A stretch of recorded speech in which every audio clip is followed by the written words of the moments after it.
बिस्मिल्लाहिर्रहमानिर्रहीम वस्सलातु वस्सलामु अला सय्यदिल मुरसलीन वल आकिबातु लिल मुत्तकीन अम्मा बाद। नेकी और बदी की कुव्वतें वो हमेशा साथ साथ रहती हैं। एक इंसान जब बुराई को देखे, उसके सामने बुराई हो रही हो, बदी का इर्तिकाब किया जा रहा हो, तो इंसान क्या करे।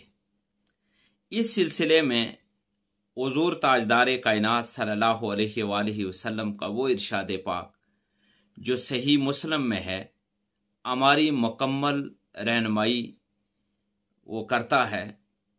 प्यारे आका सल्लल्लाहु अलैहि वसल्लम ने इरशाद फरमाया कि मन रआ मिनकुम मुनकरन, जो कोई भी तुम में से बुराई को देखे, फल युगय्यिरहु बियदिही, पस उसे चाहिए कि वो अपने हाथ के साथ उस बुराई को रोके। यहां हाथ से मुराद इंसान के पास जितनी भी कुव्वतें हैं वो सब मुराद हैं, यानी ताकत के साथ आप उस बुराई को रोकने की सलाहियत रखते हैं, तो आप पर लाजम है कि आप उस बुराई को रोकें। ये बुराई को रोकने का सबसे आला दर्जा है। हुज़ूर ताजदार कायनात सल्लल्लाहु अलैहि वसल्लम ने इरशाद फरमाया, इसी हदीस पाक को आप अगर आगे पढ़ेंगे तो प्यारे आका सल्लल्लाहु अलैहि वसल्लम ने इरशाद फरमाया कि फ़इल्लम यस्ताते, कि अगर वो शख्स, कोई इंसान महसूस करता है कि वो इसकी ताकत नहीं रखता कि वो बुराई को ताकत से और अपने हाथ से रोक सके, तो आका अलैहिस्सलाम ने इरशाद फरमाया कि फबे लिसान ही, उस शख्स को चाहिए कि वो अपनी जुबान के साथ उस बुराई को रोक दे।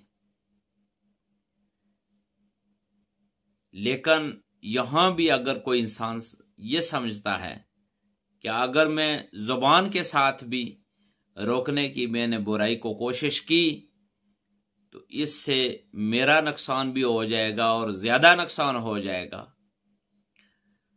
तो फिर आका अलैहिस्सलाम ने फरमाया कि फबिक़ल्बिही, बस उस शख्स को चाहिए कि ये जब बुराई और बदी का इर्तिकाब होते हुए देख रहा हो तो उसे दिल में बुरा जाने। गोया कि ये 3 दर्जे हैं। सबसे पहले कि बुराई को देखे तो हाथ से रोके, यानी ताकत से रोके। दूसरा दर्जा यह है कि बुराई को जुबान से रोके। अगर इन दोनों की भी ताकत नहीं रखता तो आका अलैहिस्सलाम ने इरशाद फरमाया फबिक़ल्बिही, तो बस उस चीज को अपने दिल में बुरा जाने। और हदीस के आखिर में इरशाद फरमाया कि वज़ालिका अदअफुल ईमान, ये ईमान का कमजोर तरीन पहलू है, यानी ये कमजोर तरीन ईमान की निशानी है। अल्लाह तबारक व तआला हमें बुराई को रोकने की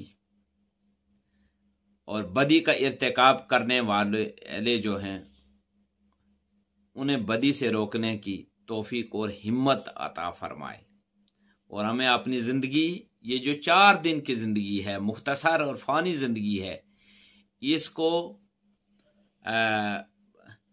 उस अल्लाह तबारक व तआला जो सारी कायनात का खालिक और मालिक है उसकी रज़ा के मुताबिक और उसके हबीब प्यारे आका सल्लल्लाहु अलैहि वसल्लम की के फरमान के मुताबिक और सीरत मुताहरा के मुताबिक बसर करने की तौफीक अता फरमाए।